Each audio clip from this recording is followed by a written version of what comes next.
E aí pessoal, tudo bem? Sejam bem-vindos à nossa videoaula número 60. Quem está falando aqui é o Alexandre Sabino de Oliveira, auditor fiscal do trabalho aqui de Maceió, Alagoas.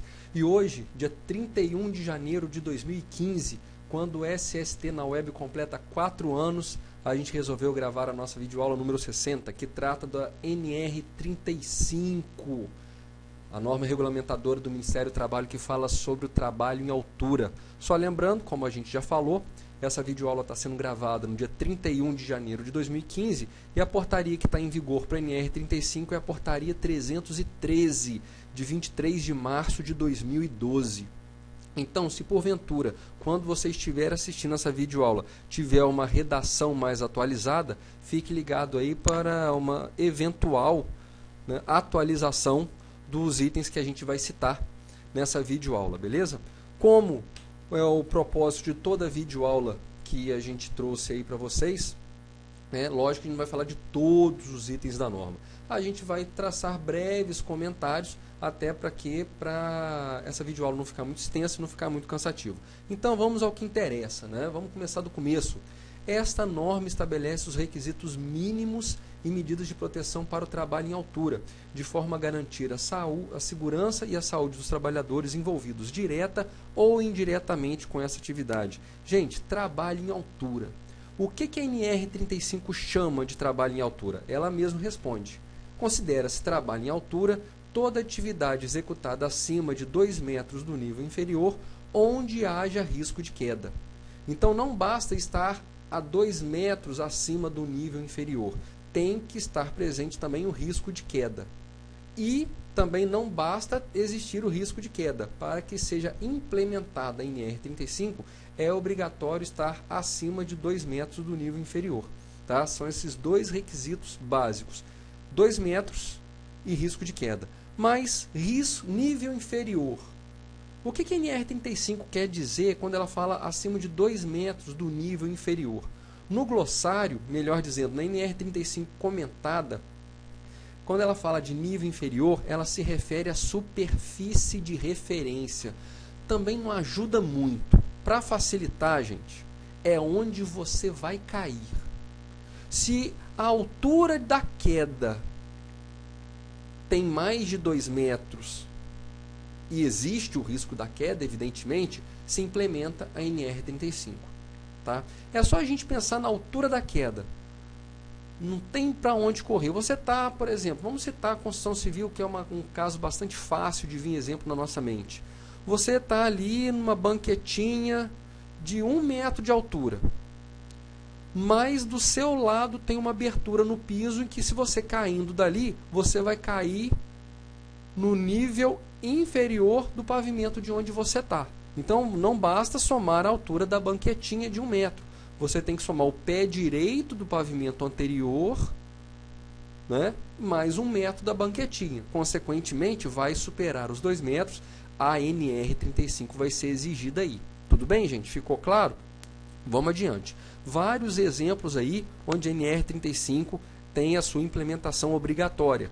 Essa galera que cola outdoor, na publicidade e etc. na rua, pessoal de instalação elétrica, principalmente os cabos de alta tensão, o pessoal que trabalha na parte superior dos postes, instalação de ar-condicionado, é uma atividade que muito comumente a gente flagra na rua, descumprindo os itens básicos de segurança no trabalho contidos na NR35, e como não podia faltar, um grande exemplo da NR35, a construção civil.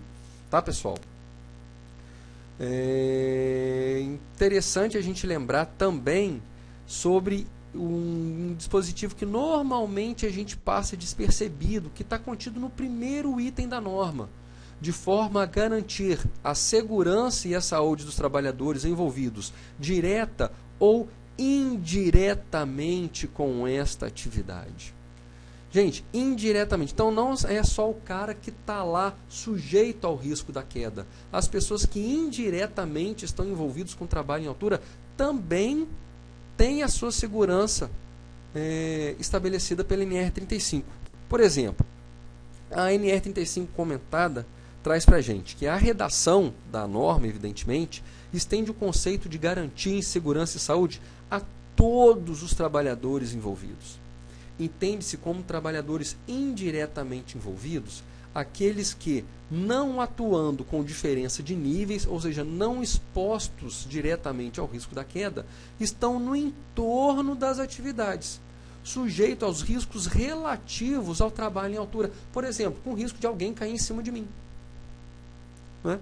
Por exemplo, um servente da construção civil, um almoxarife, que trabalha lá só no térreo, com risco de queda de material em cima dele, com risco de alguém cair em cima dele. Ele tem um ângulo de visão do trabalho em altura diferente do que aqueles trabalhadores que efetivamente estão exercendo o trabalho em altura.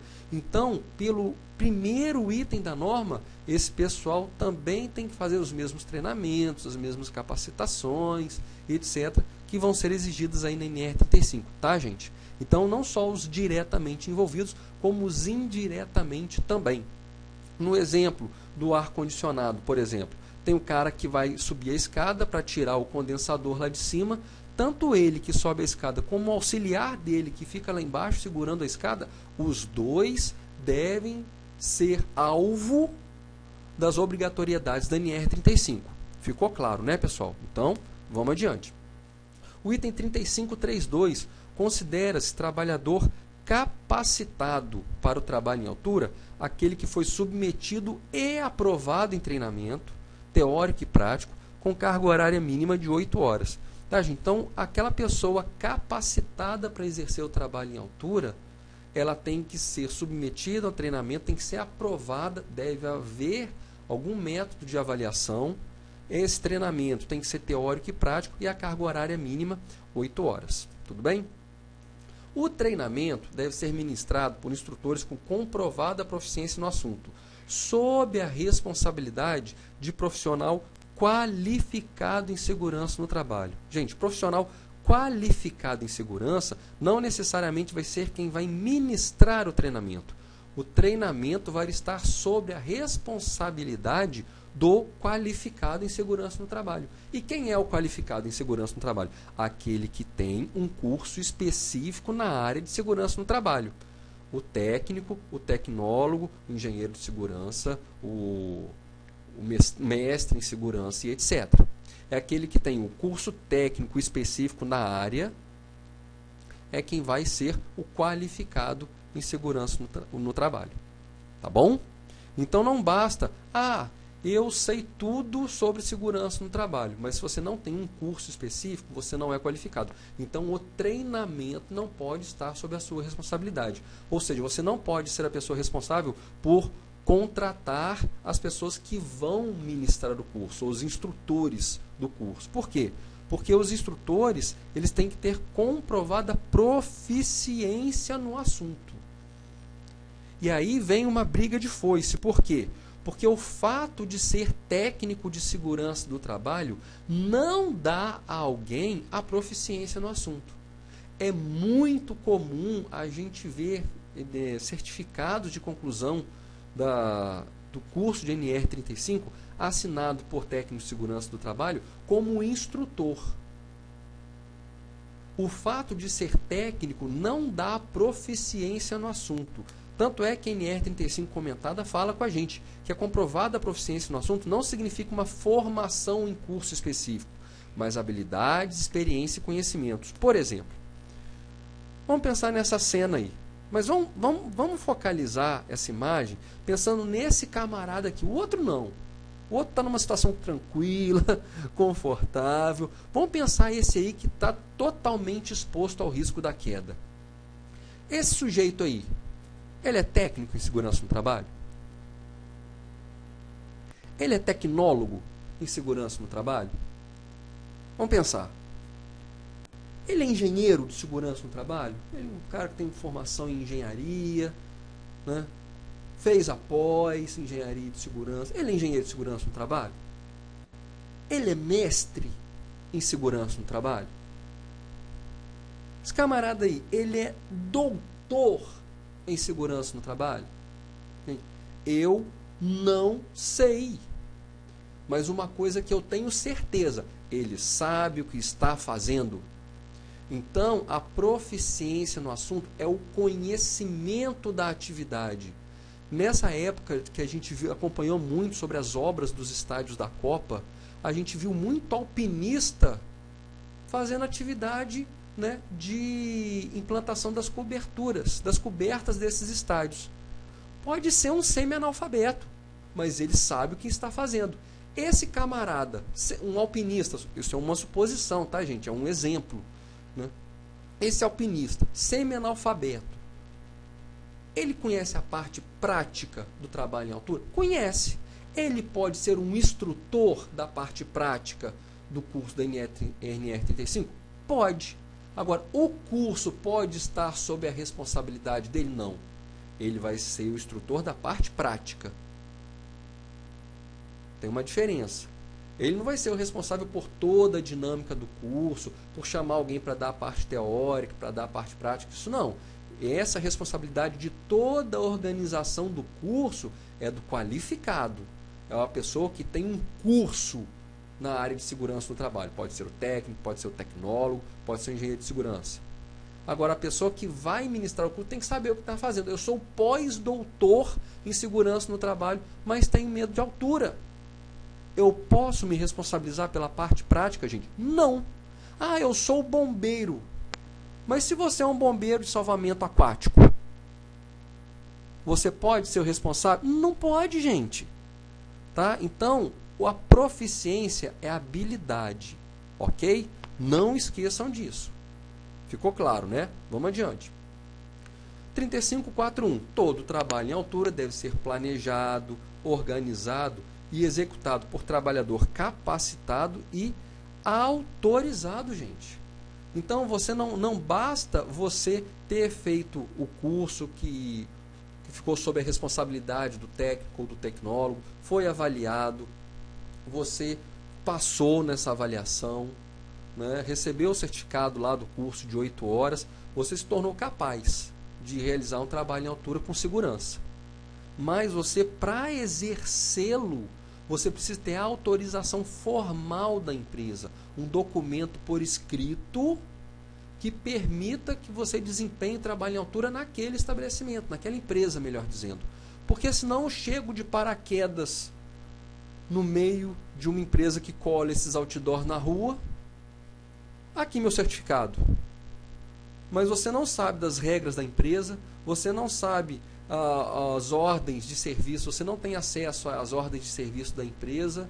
Então, você ainda não foi avaliado por um médico do trabalho da empresa para verificar se todos os exames solicitados a eles foi submetido. Então, você tem que ter uma autorização formal da empresa. Ok, gente? Vamos seguir. Cabe ao empregador avaliar o estado de saúde dos trabalhadores, outra briga de foice, que exercem atividades em altura, garantindo que os exames e a sistemática de avaliação sejam partes integrantes do Programa de Controle Médico de Saúde Ocupacional, PCMSO, devendo estar nele consignados, ou seja, os exames e a sistemática devem estar consignados no PCMSO. A avaliação seja feita periodicamente, considerando os riscos envolvidos em cada situação, e seja realizado exame médico voltado às patologias que poderão originar mal súbito e queda de altura, considerando também os fatores psicossociais. Vamos falar um pouquinho de cada uma dessas alíneas, gente. PCMSO, ele é soberano. Não existe em lugar nenhum escrito quais exames devem ser feitos para a condição de avaliação de aptidão para trabalho em altura. Então, o PCMSO ele é soberano. Existe uma recomendação técnica da Associação Nacional de Médicos do Trabalho. Eu já tive acesso a esse documento já, mas é tudo a título de sugestão, tá? A opinião médica ela é soberana, consequentemente, é a opinião do médico do trabalho que vai estar no programa, no projeto, né, de segurança e saúde, melhor dizendo, saúde dos trabalhadores. O projeto da saúde é o PCMSO, né? Então é nele que vão estar contidos os exames aos quais os trabalhadores vão ser submetidos, ok? A avaliação seja efetuada periodicamente. O que é periodicamente? É um período. A Terra gira ao redor do próprio eixo num período de 24 horas. A Terra gira ao redor do Sol num período de 365 dias. Periodicamente, o que é? É todo dia? É todo mês? É no início de cada turno? São períodos. Né? É no início de cada exposição ao risco de queda? É num período... o sistema solar, né, todo gira ao redor de uma determinada estrela que está no centro da Via Láctea, que eu escrevi agora, em períodos de 28 mil em 28 mil anos. Um período de 28 mil anos. E aí? Periodicamente. Que período é esse? De novo, a definição, melhor dizendo, a decisão do médico é soberana.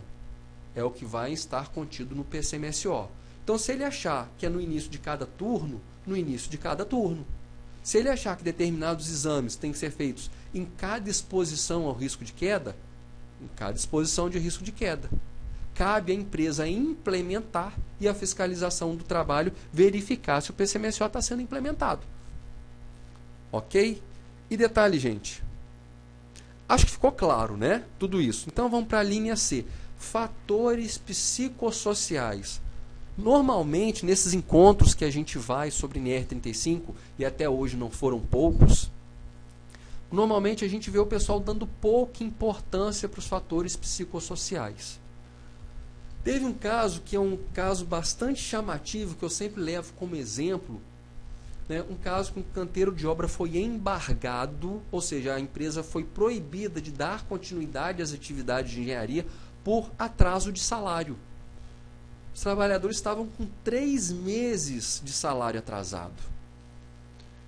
De repente eu me vejo num grande vão, né, numa laje, vamos colocar assim, sem proteção na periferia, e tinha um trabalhador executando atividade próxima à periferia. Né? Aí eu conversando com ele, o senhor fez o treinamento de trabalho? Estava tudo irregular, né? Não tinha proteção de periferia, estava sem cinto. Não, eu fiz e tal. Eu sei que está faltando ponto de ancoragem, eu sei tudo isso. Tá? Aí eu conversando com ele, ele sabia de tudo isso. Né? Eu falei, tá, mas... Então a situação aqui está grave, essa falta de proteção, né?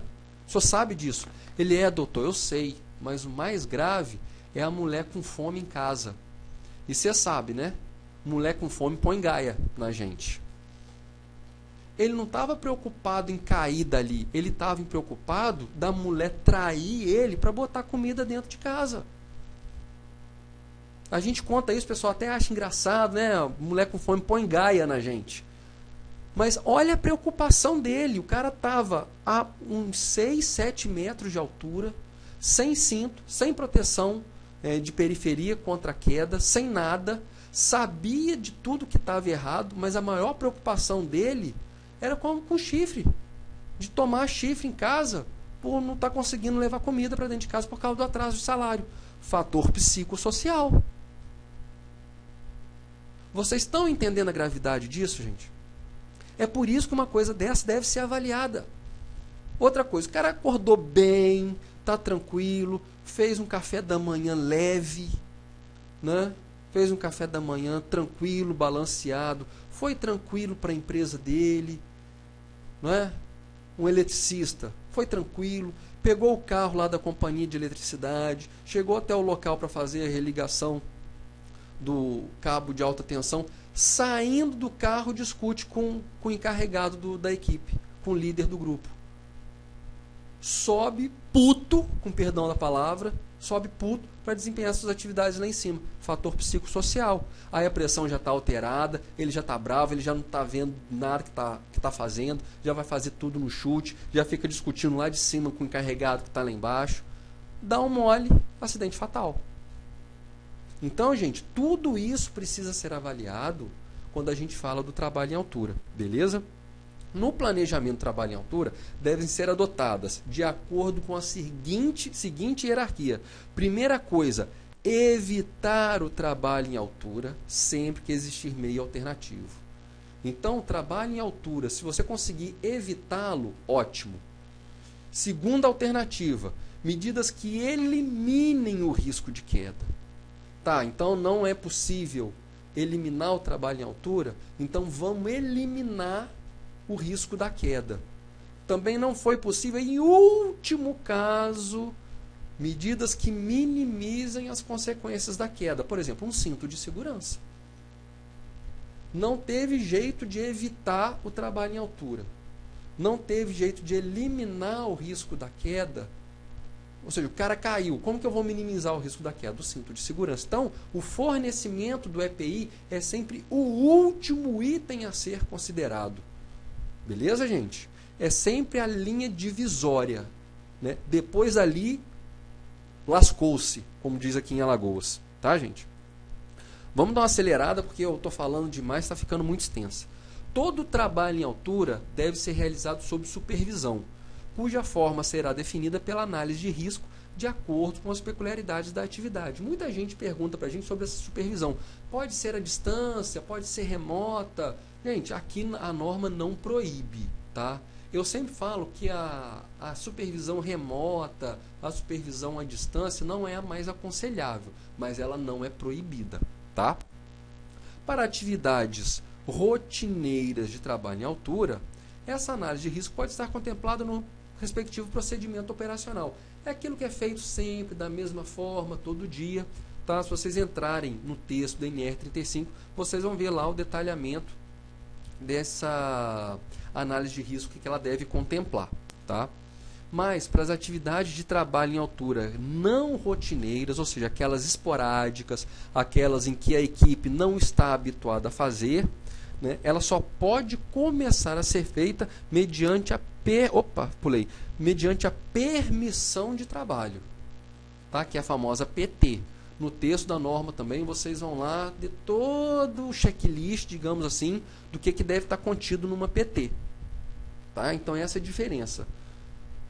Diário, rotineiro, comum, frequente, coloca lá no procedimento operacional que está tudo bem. Agora, uma coisa esporádica, não habitual, que é muito eventual, aí você tem que ter uma permissão de trabalho. Ela tem que ser renovada no início de cada turno, tem hora para começar e hora para terminar, tem lá o detalhamento no texto base da NR35.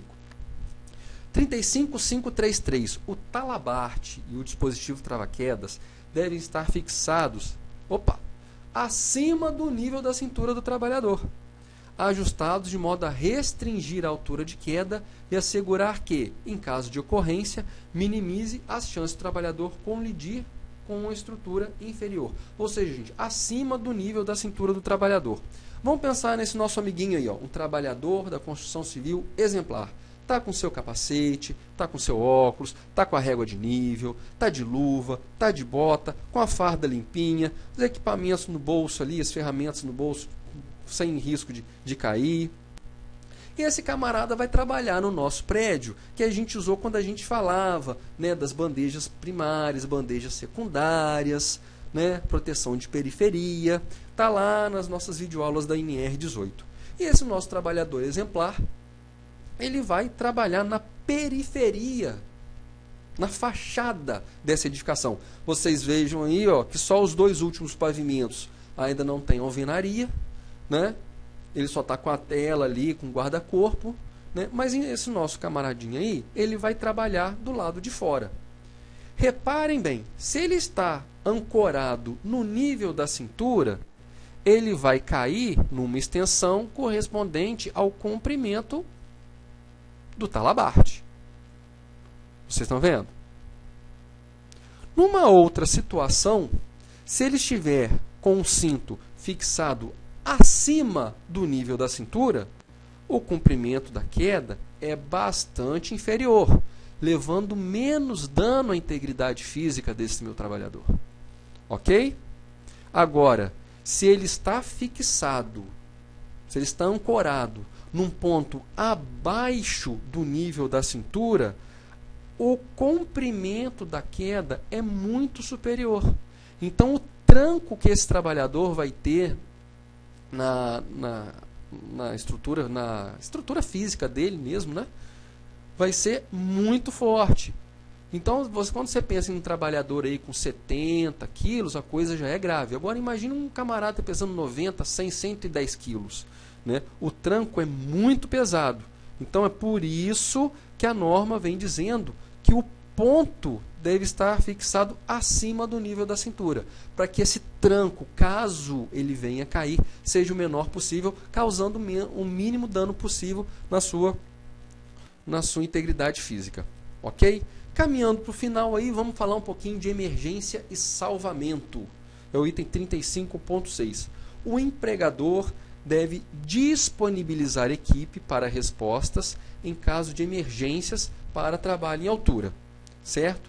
A equipe pode ser própria, externa ou composta pelos próprios trabalhadores que executam aquele trabalho. Né? Vamos pensar um pouquinho, gente. O empregador deve disponibilizar. Disponibilizar, deixar à disposição. Tem que estar disponível quando necessário. Então, seja qual for um modelo de equipe, se próprio, externo ou composto pelos próprios trabalhadores, essa equipe tem que estar à disposição quando necessário. Ok? E, né, só para ilustrar, equipe própria. A empresa tem uma equipe, não necessariamente em todos os locais onde o trabalho em altura é executado, mas é uma equipe própria. Acontecendo algum problema relacionado ao trabalho em altura, em alguns dos vários estabelecimentos dessa empresa, essa equipe vai se deslocar, né, para fazer a primeira resposta no caso de emergência. Essa equipe pode ser externa também, por exemplo, SAMU e Corpo de Bombeiro. Só que a gente tem que lembrar que nem sempre o SAMU e o Corpo de Bombeiro estão à disposição. Né? Então, não é sempre que o SAMU e o Corpo de Bombeiro estão lá de braços cruzados esperando um chamado.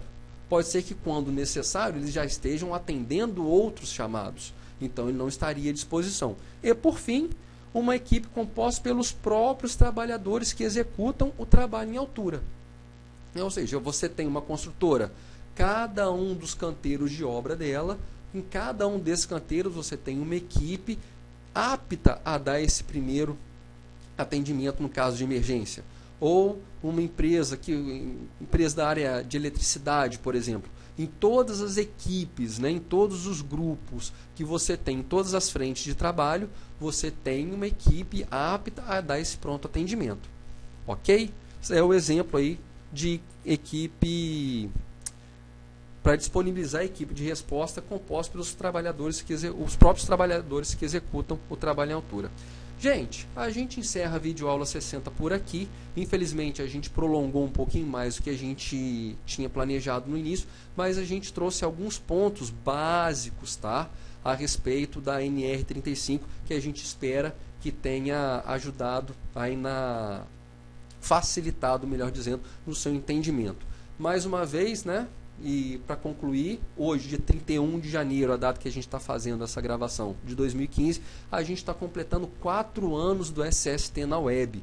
Né? É um projeto que a gente iniciou em 2011, que a gente não tinha a menor pretensão de chegar onde chegou, né? Com mais aí de 2 milhões de acessos no material no YouTube, o blog que está hibernando, né? A gente não mexe mais nele, mas ainda hoje ele tem acesso, a gente já está com mais de 500 mil de acessos e não é raro a gente receber e-mail do pessoal comentando uma das nossas postagens lá. Então é isso, gente. Eu queria agradecer pela confiança de todos vocês, né, e tentar aí continuar com esse nosso trabalho. Tá? Só chamar a atenção de vocês aí em cima, ó, tá aí o endereço da nossa página no Facebook, que é o sabino.aft. Lá, todo dia a gente tenta colocar postagens relativas ao mundo da segurança do trabalho, notícia de acidente, atualizações de norma, alguns comentários de e-mail que a gente recebe. Enfim, a gente tenta dar bastante vida a essa página, até para facilitar também o dia a dia de vocês. Gente, é isso aí. Até a próxima. Tá? Fiquem com Deus e a gente vai se falando, gente. Um grande abraço, fiquem com Deus e valeu de coração. Tchau, tchau.